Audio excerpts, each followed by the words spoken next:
ladies and gentlemen. It's an enormous privilege to be here and share this very special evening with you. And I would like to begin by thanking the Guernsey Sports Commission, and in particular Tim, for inviting me to join you. And I think, really, to congratulate you on some of the terrific work you're clearly doing here on the island.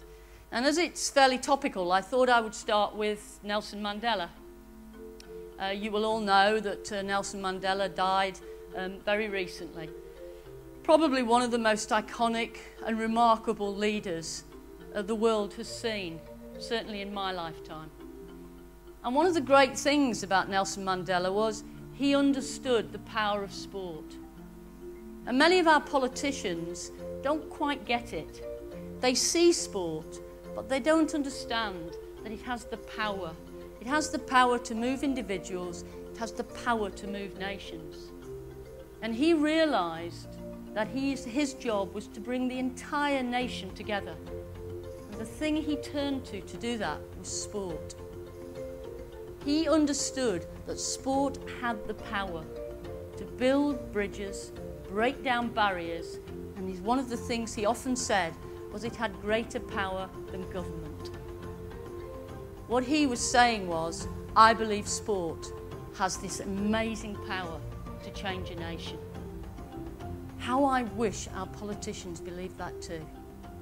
I seem to have spent a lifetime trying to argue with politicians about the enormous potential sport has to create a youth culture, to build bridges between communities, to transform some of the world's problems that we actually face. It's not a panacea for everything, but it has enormous power. But you know, we are one of a few nations in the world that don't have specialist teachers in our primary schools. Our primary teachers teach every subject. Many of them did not have a great experience in physical education, and they find themselves trying to teach physical education to 5, 6, 7, 8, 9, 10-year-olds, to inspire them about movement, to fill them with joy, about being active, getting involved in sport. But actually, most of them don't know how. So the work that the Sports Commission is doing is really, really important. I personally believe that every primary age youngster should be physically literate. If we let children at the age of 11 leave our primary schools unable to read and unable to be numerate, everyone would make a huge outcry. But many of our children leave physically illiterate.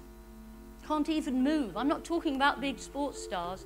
I'm talking about them being comfortable in their body, able to move. I call it the ABCs of movement: agility, balance, coordination, skillfulness. Don't have to be footballers. They don't have to be swimmers and golfers. That's for those who really want to move into sport.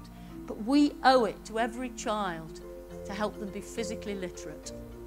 Because if we don't capture them at that age, and you heard them yourself, then we never capture them. So the work that you're doing to really make that possible is really important. But there's another important message. Quite often in our schools, teachers believe that physical education is a distraction from the serious business of education. You know, they're there to get exams, they're there to achieve results. Well, I could bring you a lorry of evidence that shows that those young people who are physically active, who take part in sport, who do well in physical education, achieve better academically. It sort of seems a nonsense that we still don't believe that, but we don't. But there is huge evidence that shows those youngsters that are physically literate are more confident, have better self-esteem, and any teacher will tell you children then become open to learn.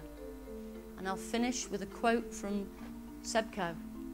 And this was what he said in his speech at the Olympics.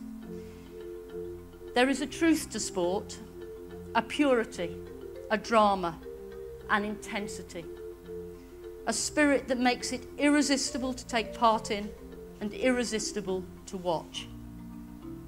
In every sport, there is all that matters in life.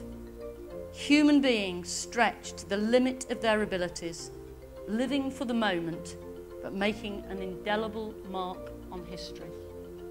Thank you very much indeed.